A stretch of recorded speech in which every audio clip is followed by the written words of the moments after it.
Cuman memang satu sisi dia hatinya hancur sih pas ngeliat istrinya sama anaknya nangis.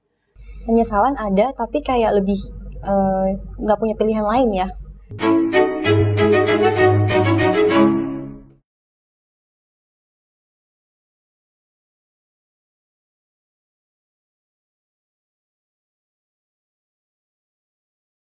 Halo guys, welcome to our channel. Bersama kita Tiara Alivia, Aileen Ho, Marsyamis di catatan misteri. Yeay, kita balik lagi bersama Marsyamis. Welcome back di sini. Thank you. Sibuk banget ya? Lumayan. Apa kabar? Baik. Selamat tahun baru, Happy Ibu. New Year. Udah Happy lama New tahun Year. kita nggak ketemu ya. Liburan kemana? di rumah aja. Mohon maaf, kerja kita. Kerja terus ya. Kita menyusun catatan-catatan Misteri. Ya, bener. Oke, dan hari ini karena udah banyak juga yang request dan kasusnya juga baru banget terjadi. Kita akan membahas salah satu aktor Korea yang ini bisa dikatakan sudah almarhum ya. Oke, kita akan membahas aktor Korea yaitu Lee Sun Kyun.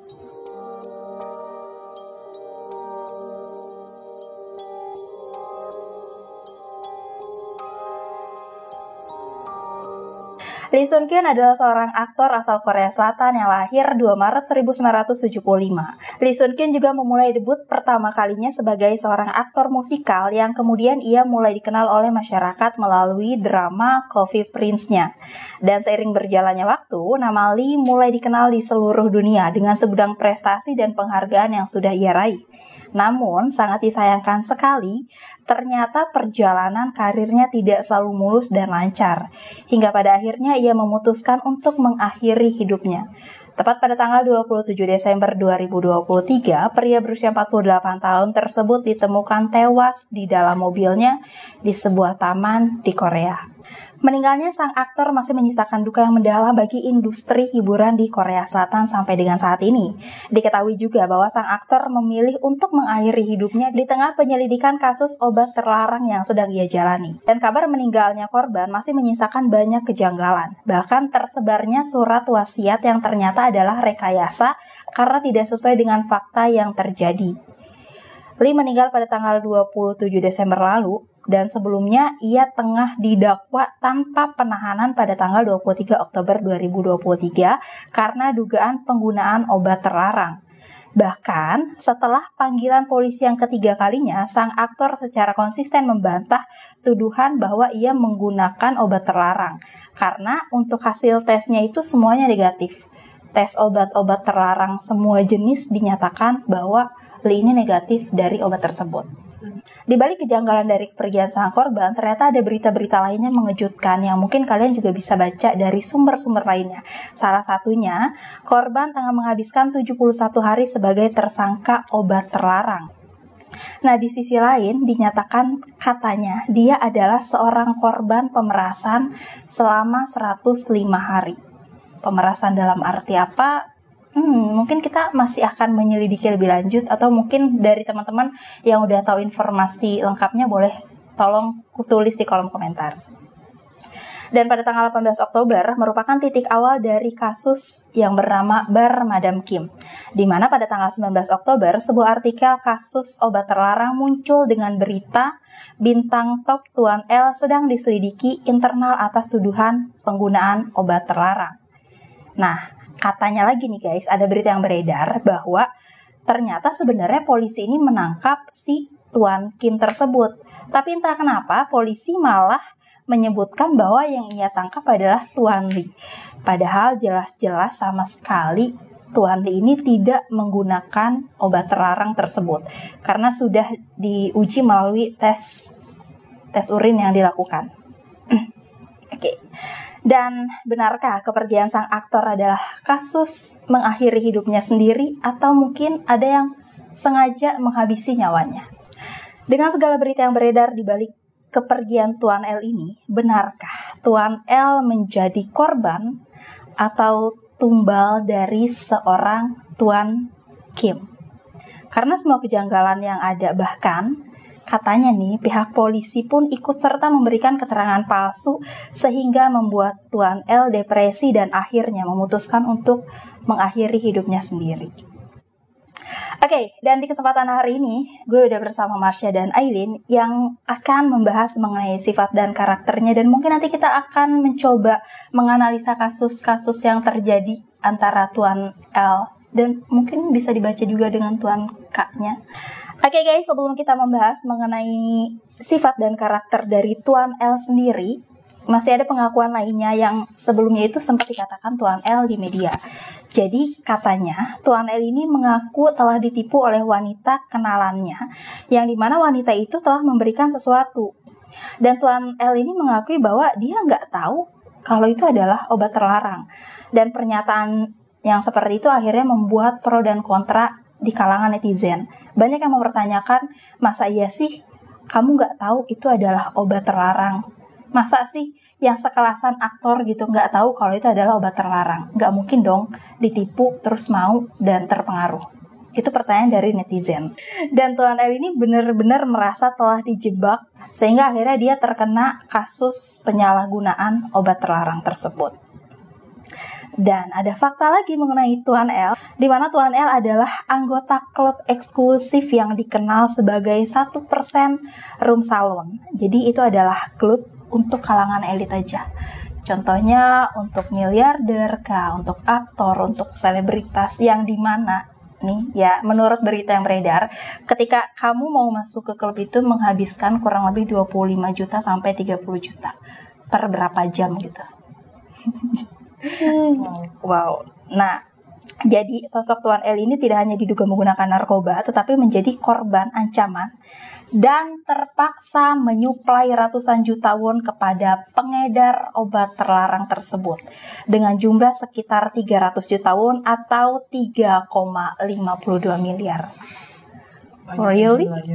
Ya, maksudnya dia kan memang tidak menggunakan obat terlarang tersebut, tapi kenapa dia bisa menjadi penyuplai dengan dana sebegitu banyaknya? Nah, oke.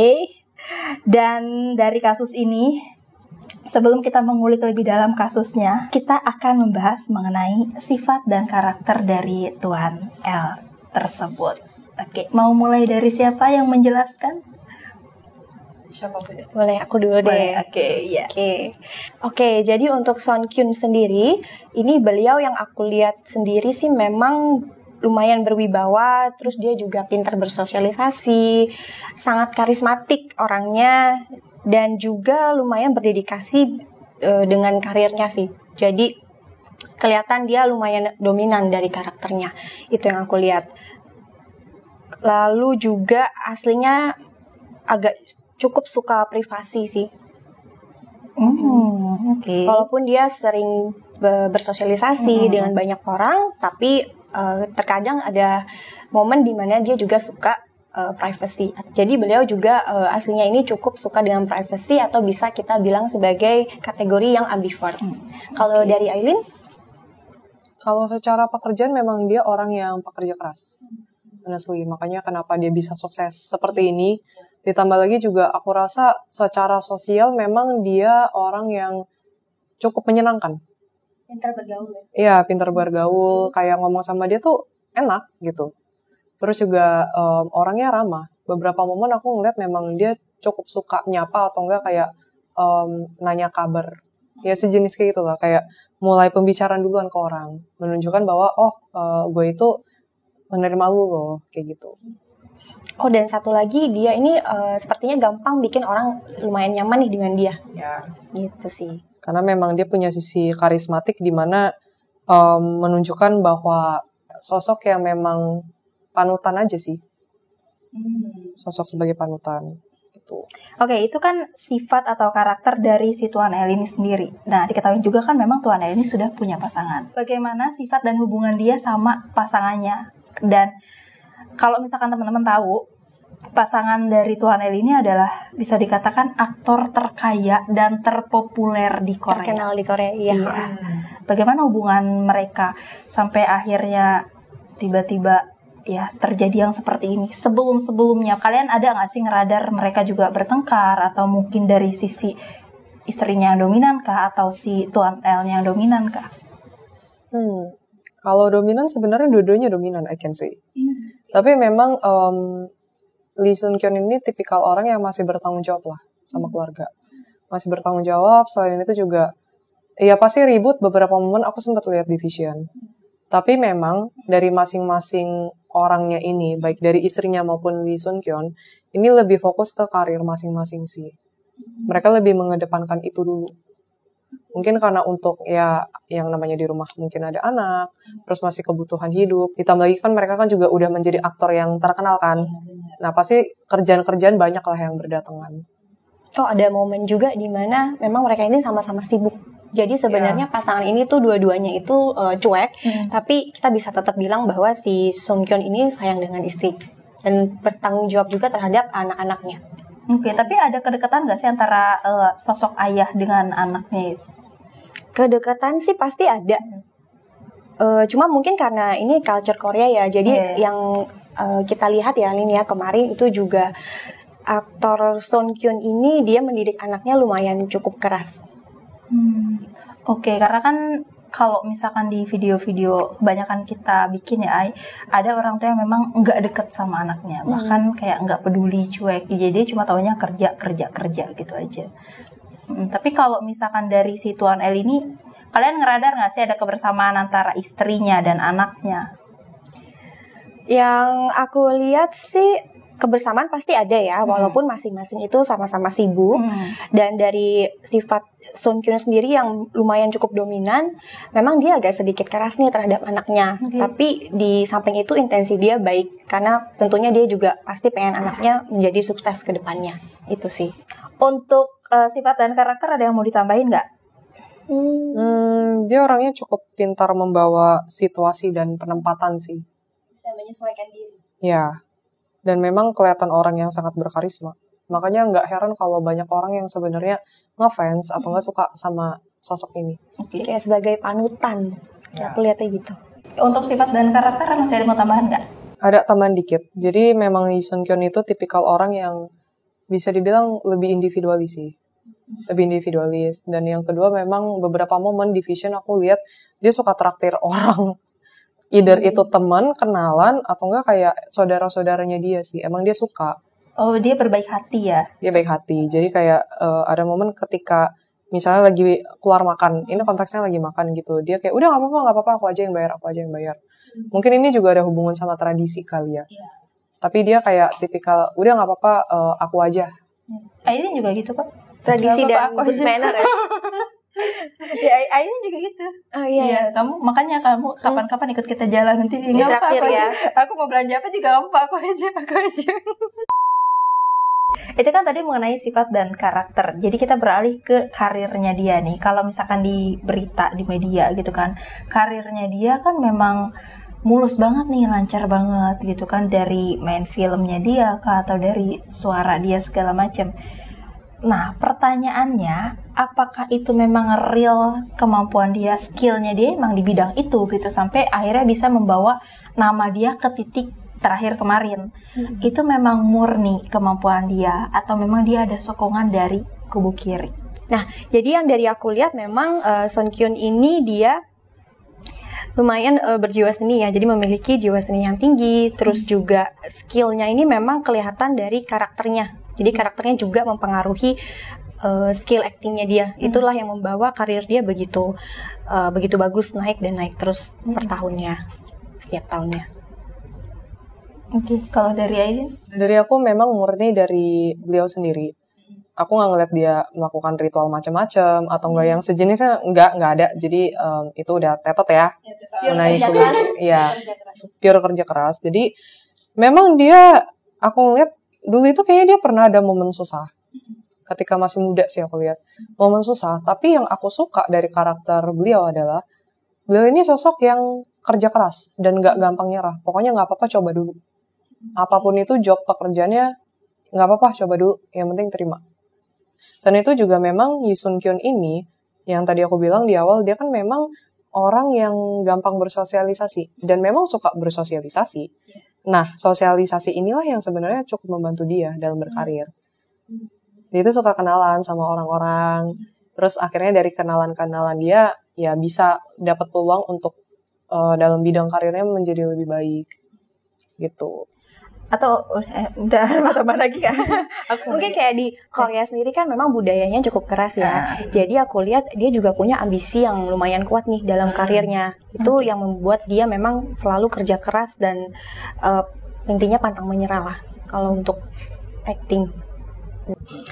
Oke, hingga pada akhirnya Tuan L ini memutuskan untuk mengakhiri hidupnya di dalam mobil. Tapi pertanyaannya, dia memang benar-benar mengakhiri hidupnya dan melakukannya sendiri, atau mungkin ada orang lain yang sengaja ingin menghabisi nyawanya? Kalau yang aku radar ini memang dia memutuskan untuk mengakhiri hidupnya. Jadi bukan karena dihabisi nyawanya oleh orang lain, melainkan merupakan karena rasa putus asa sih terhadap isu-isu yang beredar, yang menyerang dia nih selama 2 bulan ke belakang ya. Gitu. Dan dia, kalau yang aku sempat dapat vision juga, dia benar-benar lagi depresi di meja gitu duduk. Dia benar-benar mikirin isu-isu yang sedang menyerang dia dalam beberapa bulan ke belakang gitu. Dan dia tuh mikir ini akan berpengaruh sangat buruk terhadap karirnya dia. Dan di pikirannya cuman kayak, menurut dia ini udah satu-satunya jalan keluar nih untuk menghadapi isu ini. Karena balik lagi dia kan seorang public figure. Tentunya pasti image juga sangat penting ya. Dan dia sudah membangun itu sudah bertahun-tahun. Dia pun juga bertanggung jawab sama keluarganya. Jadi dia sangat merasa depresi banget sih. Jadi akhirnya memutuskan untuk melakukan peristiwa tersebut di dalam mobil. Oke, kalau dari Aileen? Aku sama. Memang ini adalah keputusan beliau sendiri untuk mengakhiri hidup. Kenapa? Karena dari memori energinya, Lee Sun Kyun ini memang dalam fase-fase masalah. Masalah yang besar, tertekan, stres, terus juga ditambah lagi juga ini akan sangat amat berdampak pada karirnya dan buktinya memang sudah berdampak secara nyata, bukan? Iya. Ya. Nah, terus juga memang dia di fase yang benar-benar stresnya parah banget. Gimana sih artis yang lagi tinggi-tingginya mendadak jatuh di isukan ini itu. Ya. Tapi kan maksudnya gini, aktor yang dengan isu kan bukan cuma dia doang gitu kan, banyak kok di semua tempat gitu, entah di Korea ataupun di manapun gitu, termasuk di kita juga banyak kok aktor yang memang lagi naik-naik tiba-tiba ada isu. Tapi ada alasan lain gak sih yang bikin dia sampai bener-bener udah nih, ini udah final banget, gue mending end aja deh gitu. Kalau misalkan kita berbicara mengenai isu yang lagi dia jalanin terkait obat-obatan aja, kayaknya harusnya nggak sebegitunya sih gitu. Ataukah mungkin ada alasan lain kah? Atau mungkin gimana sih yang kalian lihat? Aku rasa salah satunya karena dia punya utang yang banyak juga sih. Jadi memang kehantem banyak faktor juga. Ini feeling aku ya, aku bisa salah, tapi feeling aku memang dia kayaknya punya hutang. Mungkin karena karirnya jatuh dan itu sangat berdampak pada finansialnya. Iya. Terus juga memang ketika di memori-memori di akhir-akhir sebelum kepergiannya, memang dia mempunyai rasa bersalah dan rasa seperti ada momen dimana dia itu kayak masih mikirin anaknya, masih mikirin istrinya, gitu. Terus merasa, aduh gara-gara gua mereka jadi keseret. Itu ada momen seperti itu. Oh, dan tambahan satu lagi dari karakternya sendiri, itu memang dia merasa bahwa dia sudah merepotkan banyak orang nih, terutama orang-orang terdekatnya. Jadi itu yang bikin dia tambah depresi. Oke. Tapi kalau misalkan dia memang mempunyai rasa bersalah dan masih sempat mikirin anak istrinya, kenapa dia nggak coba, ya udah yuk kita minta maaf gitu. Dia kalaupun misalkan memang dia benar bukan pengguna gitu kan, dia memang mengakui jujur itu dia bukan pengguna. Ataupun kalau misalkan memang dia menggunakan tapi ternyata disembunyikan, kita kan nggak tahu nih, kenapa dia nggak coba untuk jujur dan berubah lah gitu. Ataukah mungkin ini juga ada salah satu bisikan dari kubu kiri kah sampai akhirnya dia seperti itu? Ini murni dari keputusannya sendiri sih. Jadi fokus masalahnya itu bukan ke masalah astral untuk kasus dia. Lebih ke arah memang situasinya tertekan, ditambah lagi dia juga punya rasa malu yang luar biasa. Setahu aku juga orang Korea itu sangat amat keras. Dan sudah terbukti banyak para idol atau enggak para aktor di Korea sana yang menggunakan obat-obatan terlarang, itu karirnya langsung hancur. Banyak banget. Dan kalau nggak salah sempat setelah dia melakukan interview berapa kali dia ada meminta maaf juga sih ke publik. Iya. Gitu. Terus juga memang gimana ya, fase orang yang benar-benar stres dan nggak nemu solusi. Fase yang tidak menemukan solusi sama sekali. Ditambah lagi juga beliau bukan orang yang spiritual memang. Di sini juga aku lagi lihat fotonya ya pas di interview waktu dia minta maaf ke publik. Di sini memang yang aku rasain sih dia benar-benar banyak pikiran, merasa tertekan dan kayak nggak nyangka sesuatu ini tuh akan terjadi kepada dirinya. Gitu. Dia memang nggak kuat sih dalam menghadapi masalah ini. Makanya akhirnya memutuskan untuk mengakhiri hidup. Karena baginya terlalu besar, berat, dan ini merupakan masalah terbesar yang pernah ia hadapi sih. Nggak nyangka aja sih dia bisa melakukan tindakan seperti ini. Karena dari karakternya sebenarnya dia orang yang cukup kuat. Tapi I guess mungkin baginya masalah ini terlalu besar dan nggak punya jalan keluar. Apalagi harus nanggung malu, nanggung begitu banyak masalah, beban dalam sekaligus. Belum lagi ditambah lagi hujatan-hujatan dari orang-orang di luar sana. Oke, karena dia sudah merasa bahwa namanya sudah tercoreng gitu kan, jadi ya udah gitu. Kayak awalnya kan pasti dia sebelumnya ada masalah hutang, terus tiba-tiba polisi pengen investigasi dia masalah obat terlarang, terus belum lagi ada isu-isu yang lain. Jadi masalahnya tuh numpuk buat dia tuh jadi shock. Nah, jadi makanya dia kelihatan banget depresinya sih. Jadi kayak berpikir bahwa oke, ini adalah jalan satu-satunya. Gitu. Oke, Aidin ada yang mau ditambahin? Ini aku mau bertanya mengenai menghabisi nyawa sendiri gitu kan. Ya. Tadi kan Masya sama Aidin menjelaskan bahwa itu memang real keputusannya dia. Kebanyakan orang kalau misalkan mau mengakhiri hidupnya itu karena ada bisikan dan gangguan. Oke. Nah, ada nggak sih pembedanya antara keputusan yang benar-benar itu dibuat sama dia dengan keputusan yang dibisikin sama kaum astral? Ini kita berbicara mengenai mengakhiri hidup ya, mungkin juga bisa untuk pelajaran teman-teman juga. Biasa fase kalau yang dibisikin sama astral itu pasti punya beberapa tahap fase sih. Jadi nggak sekaligus.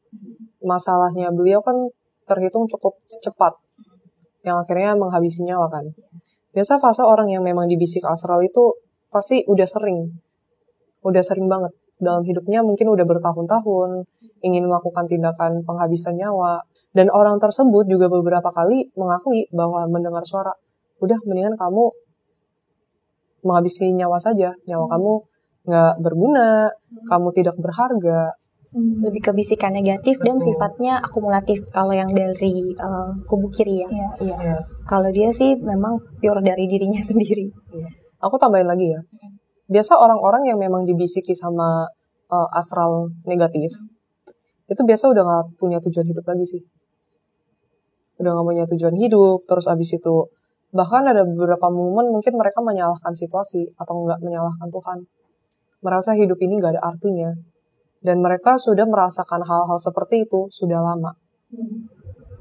Even mereka ketika ada masalah cuman bisa melihat dari point of view diri mereka sendiri, gitu. Jadi cuman bisa lihat hal-hal negatifnya aja. Sama kalau memang ada bisikan kubu kiri, harusnya setelah meninggal itu memang akan ikut mereka. Kebanyakan kasus aku lihat seperti itu. Tapi kalau dia, enggak. Aku ngeliat jiwanya masih ada, tapi memang gak tenang. Masih ada di mana? Di bumi. Masih ada. Dia sempat kok ada beberapa momen kayak ngeliatin istri dan anaknya yang lagi nangis-nangis. Terus juga di sesi pemakaman kayaknya dia sempat lihat juga sih. Okay. Tapi kalau misalkan pas Aidin lagi melihat kayak gitu, Aidin ngerasa bahwa dia nyesel nggak sih dengan apa yang udah dia lakuin? Perasaan yang dia rasakan adalah dia memang sedih, tapi dia juga bingung harus ngapain lagi. Karena balik lagi itu yang dia pikirin, ya udah memang ini adalah satu-satunya cara yang harus dia lakuin. Cuman memang satu sisi dia hatinya hancur sih pas ngeliat istrinya sama anaknya nangis, karena ditinggalkan begitu mendadakan. Iya, seperti itu. Penyesalan ada, tapi kayak lebih nggak punya pilihan lain ya. Ya, dia merasa masih belum ada pilihan lain selain melakukan tindakan penghabisan nyawa. Oke. Ini bisa dikatakan konten yang sangat berat dan sensitif ya guys ya. Jadi terima kasih khususnya untuk Masya sudah datang lagi di sini. Terima kasih. Oke, dan pertanyaan terakhir ya, dari kasus Tuan L ini ada pesan-pesan nggak dari kalian berdua? Mungkin dari Aileen dulu. Dari aku sih pintar-pintar pilih lingkungan dan teman sih. Karena kasus beliau juga terlibat karena dari lingkungan yang tidak tepat kan. Ya, pokoknya ketika hati kita merasa orang ini tidak baik, dan memang kita sudah merasa lingkungan ini tidak baik, lebih baik tinggalin deh, jauhin. Jangan sampai akhirnya kita kena batunya sendiri. Kasus ini menurut aku jadi pembelajaran untuk kita semua. By the way, please jangan hate comment apapun ini mengenai mendiang. Supaya menghormati mendiang yang sudah meninggal aja sih. Setiap orang memang punya kekurangannya masing-masing. Di sini kita nggak mau membahas mengenai kekurangannya beliau, tapi ya cukup jadikan ini sebagai pembelajaran saja. Terus satu sisi lagi, tindakan beliau itu sebenarnya memang tidak dibenarkan ya. Di agama apapun itu pasti tidak dibenarkan dalam tindakan melakukan penghabisan nyawa ini. Pas aku ngeradar jiwanya ini, aku ngerasa Tuhan itu sebenarnya agak murka dengan tindakannya dia. Makanya salah satu hukuman yang aku rasa yang beliau dapatkan setelah sudah meninggal, itu jiwanya itu memang gak akan tenang. Itu yang pertama. Kedua itu memang untuk sementara belum bisa pergi ke dimensi yang lebih baik ataupun reinkarnasi. Menetap dulu di sini. Aku gak tahu sampai batas kapan Tuhan tentukan sampai beliau akhirnya bisa reinkarnasi atau enggak pergi ke dimensi yang lebih baik. Itu udah urusan beliau dengan Tuhan sih.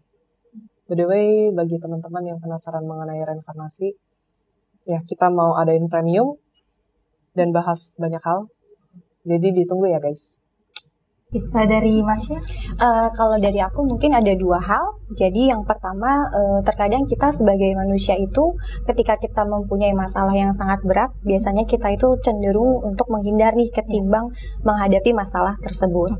Nah, tentunya maka itu sebabnya kita tuh penting untuk punya support system dan juga mendekatkan diri ke Tuhan.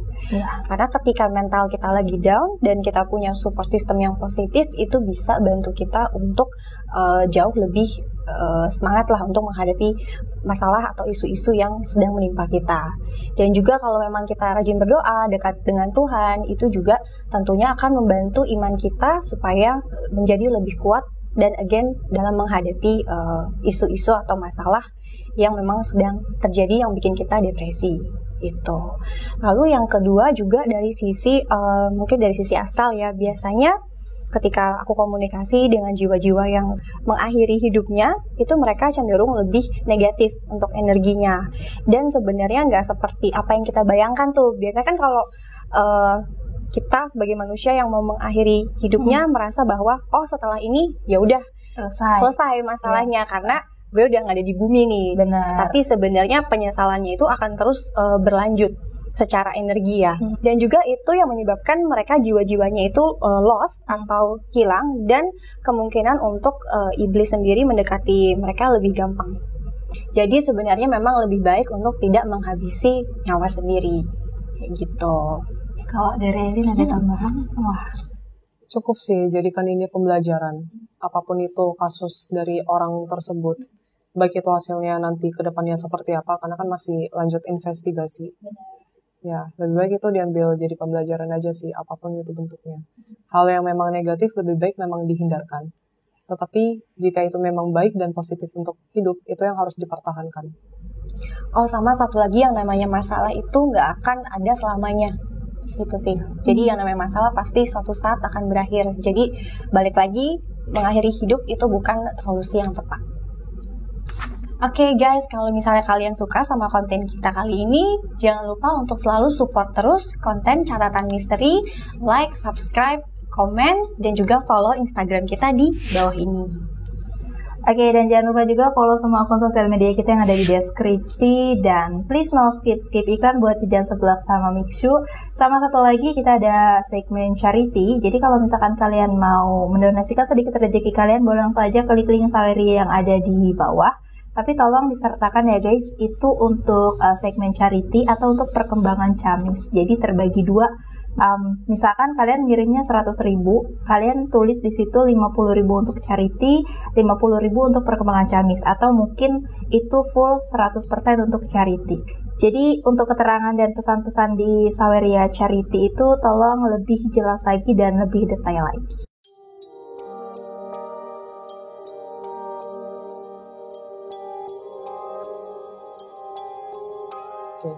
Oke, aku udah dapat abstrak kalemnya. Ada 2 poin. Yang pertama, kita memang harus sepenuhnya tanggung jawab terhadap tindakan-tindakan yang sudah kita lakukan. Jadi, jangan pernah lari dari masalah yang ada. Dan kita sepenuhnya harus bertanggung jawab atas hal itu, karena yang melakukan adalah kita, bukan orang lain yang menentukan. Itu yang pertama.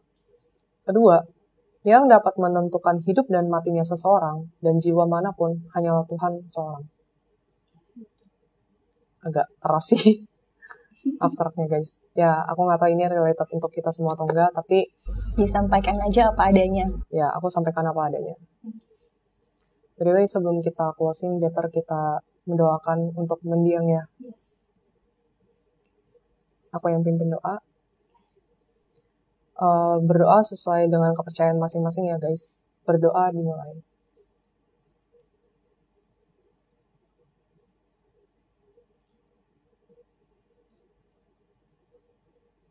Berdoa selesai. Amin. Sudah selesai? Sudah. Luar biasa ya konten hari ini. Dan semoga konten ini di segmen ini bisa menjadikan pelajaran untuk kita semua. Untuk aku, untuk Masya, dan untuk Aileen. Kita sama-sama belajar dari setiap konten yang kita sajikan.